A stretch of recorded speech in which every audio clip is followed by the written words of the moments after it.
May God add God's blessings to our understanding of these words for us today.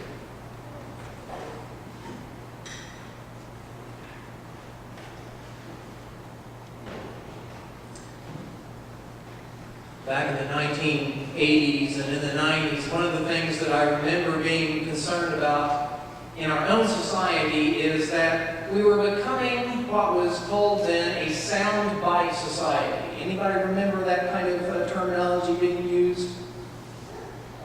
Is it not still true today that that's what we are, and that we are growing perhaps even more to be?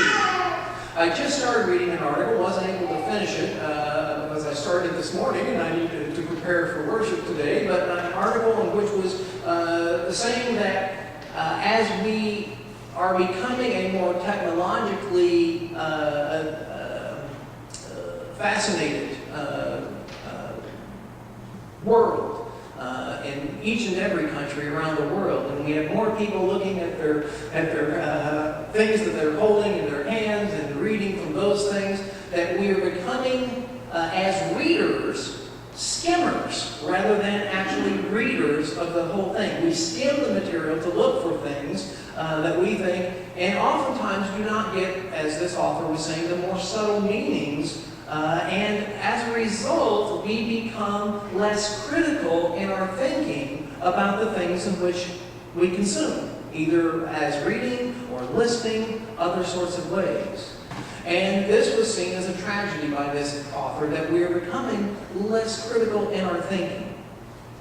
Because in doing so, we come to accept things in which we probably would not if we thought more about them.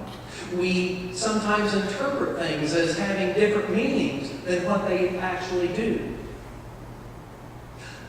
One of the things that I have in my reading of American history, but not only American history, European history, and other history, any history that has to do with Christianity, is the amount of times that it has been misinterpreted, this very passage in which we just read this morning.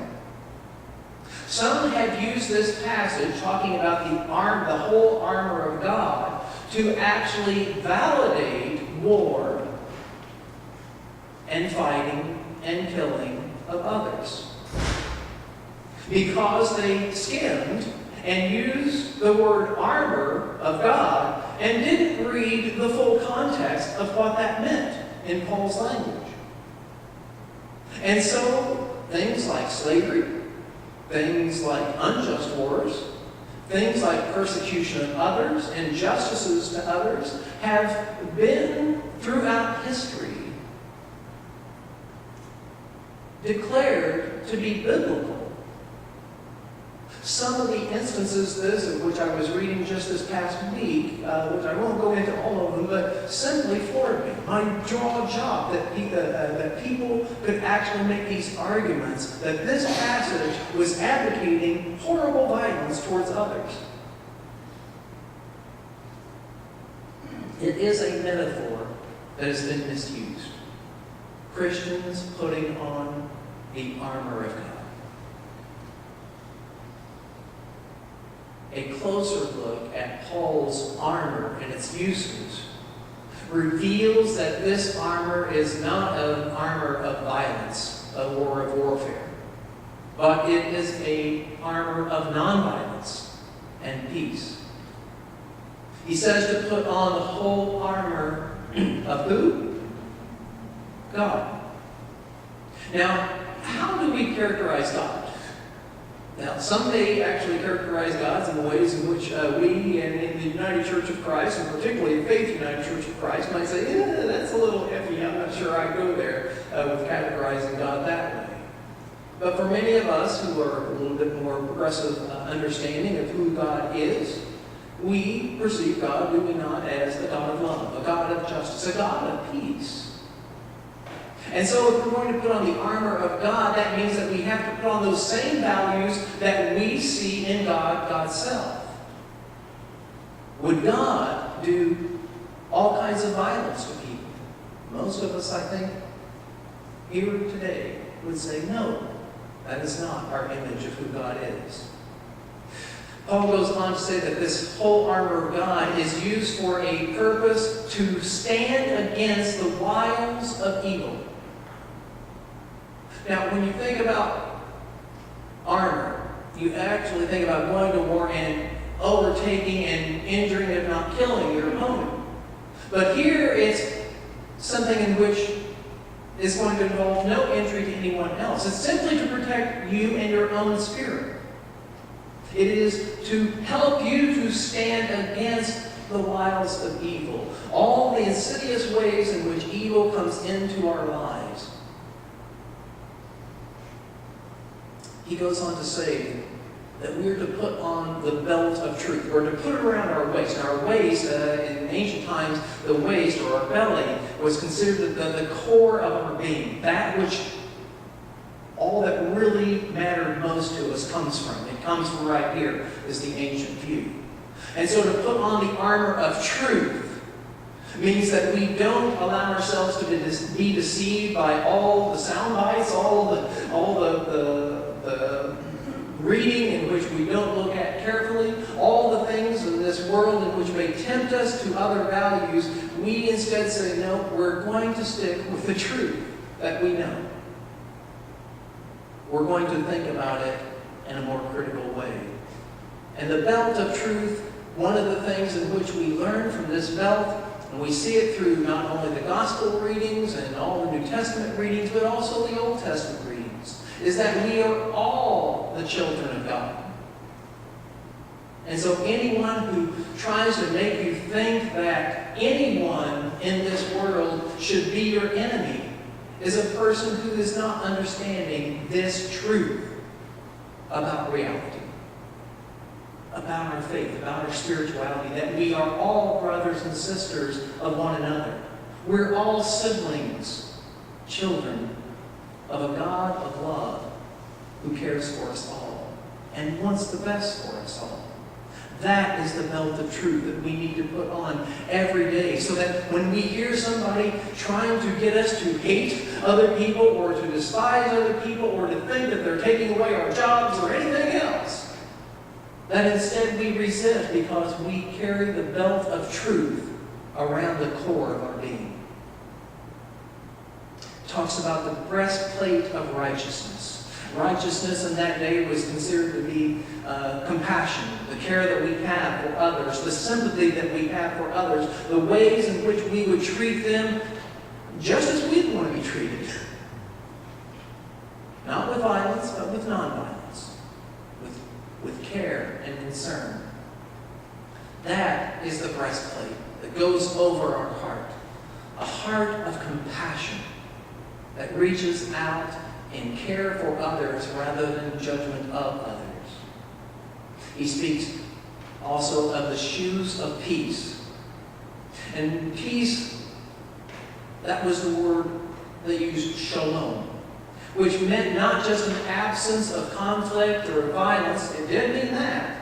But it meant more than that. It meant actually creating the structures and society as a whole so that all people had justice, to where you had a situation where each person was equal, not only in the sight of God, but of each other.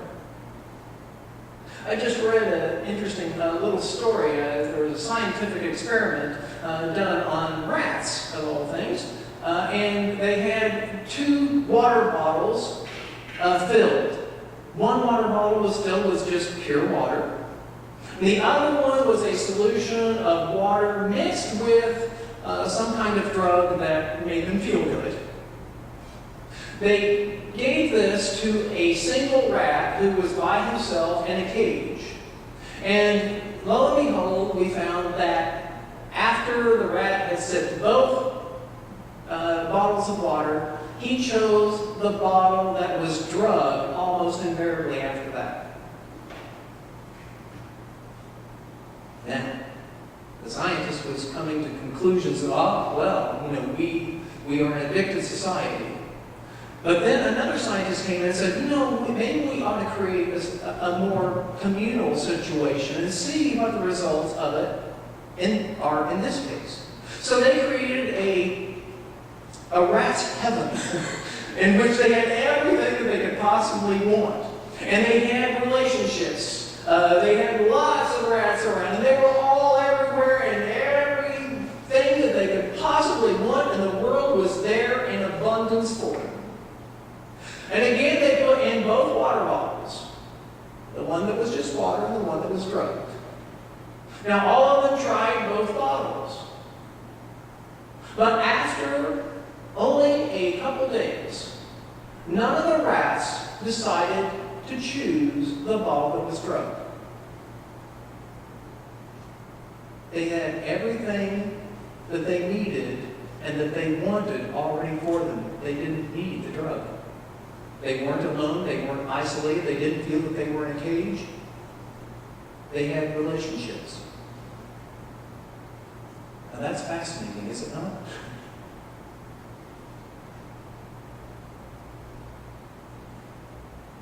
The shoes of peace that are needed in this world are to create a world in which there are not injustices that make people feel like rats in a cage.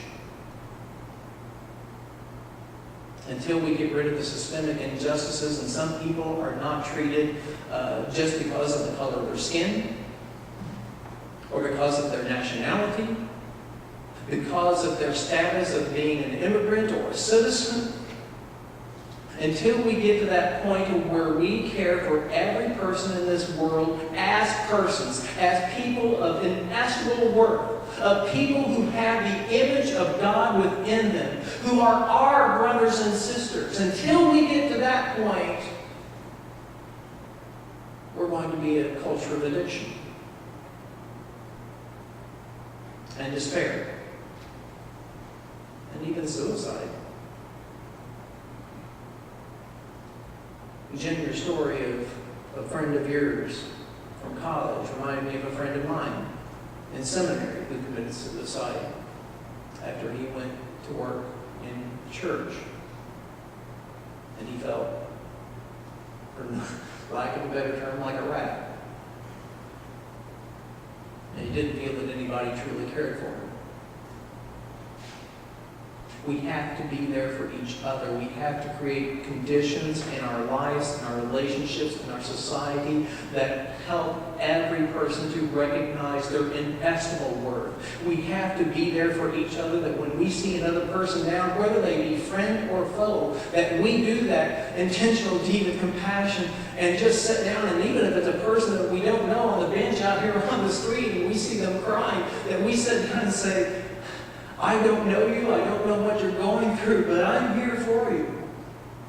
I care. We have to show people in this world who are losing hope that we are there for them. Isn't that what we would want for us? Isn't that what June just talked about, of people showing kindness and such in her time of need and trial? Each of us goes through times in which we need that from each other. Paul talks about the helmet of salvation. I really think that helmet means is that there's no better helmet than the helmet of community. In ancient thinking, one person was not saved. It was an entire community that was to be saved. American Christianity would tell you it's all about you and you yourself being saved. Jesus' time and all the Hebrew thinking at that time was, we're not saved as individuals, we're saved as a community. We have to be there for one another. It takes a village to raise a child or an adult. That, I think, is what Paul's referring to as the helmet of salvation. Now, he does mention one offensive weapon, or a weapon that could be used as offense, and that is the sword of the Spirit, which he refers to as God's Word. Now, we know that people have used what they consider to be God's Word in a very aggressive manner. And he's not advocating for that. What he is advocating for is that we use that sword to defend ourselves, not to strike against others. That when others unleash their arrows and their swords against us, that we simply deflect them with the shield and with the sword as well. We're to not use it in an offensive way. We're not to use it to injure others in any kind of way. We are, as Paul believed Jesus was a man of nonviolence, so he wanted to be that himself. And this is all the more fascinating because Paul was not that kind of man before. Before he knew Christ, he was a man who literally, not figuratively, literally killed Christians. He was a murderer of those who he thought were going against his Jewish faith. But when he came to understand Christ as a nonviolent person, as a person who said that love and peace mean you can't do all those things that you've done in the past.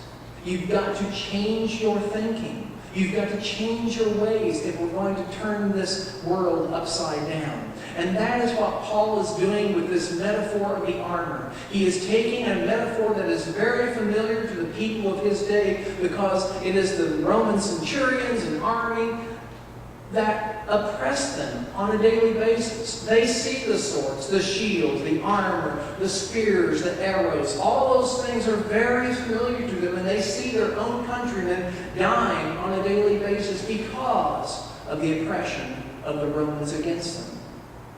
So he takes that imagery of armor and turns it on its head. Instead of using it for violence, it is the armor of non-violence. Because it has been transformed by the Spirit of Christ, just as Paul himself was transformed on that road to Emmaus. If Paul, a person who had such hatred in his heart that he literally killed people because they believed differently from him, if he can change to be a person of nonviolence, who can't? The question is, are we willing to put on the right kind of armor? Is the armor that we have the armor of God or the armor of humanity, of how we've chosen to be in conflict with one another? Paul requested prayer for himself because while in jail and persecuted, he needed that prayer. But it's interesting that he prayed in this prayer that we find in this passage today, that he was not actually asking for his comfort. You might assume that he would. I probably would be if I was in this situation. Take away some of this suffering from me. This is too much. But Paul instead asked that he might be bold. Pray that I might have the words to speak boldly the truths of Christ to even my enemies, or those who would count me as their enemies. Through Christ, nobody is an enemy, because as we said earlier, we're all brothers and sisters of one another. What is the armor that we need today in our lives? Are we willing to stick with the armor of eons of human history, where we fight against one another, get more and more weaponry and armor to protect ourselves and to inflict injury on others? Is that the story that we want to take into the future? Is that the story that we want for our children and grandchildren and great-grandchildren? Or do we want to reverse those values and start sticking up for the things in which may be scary as can be? I'm a firm believer that the most courageous person is not the person who goes to war. Those people may be very courageous in a variety of ways. But I think the most courageous persons that I have ever encountered are those who go into a battle with people who want to kill them, completely unarmed. Is there any greater courage than to know that you're this person who wants to kill you armed to the teeth, and you will not inflict any injury on them. That is courage. And I pray for that kind of courage not only for our church, not only for our community here, but for all the world. Because that is what Christ taught us. He is the Lord of peace, the Prince of Peace, the one who showed us the way of love and nonviolence. May we so live our lives each and every day as we follow that same example and put on the armor not of warfare, but of nonviolence. May God bless us. Amen.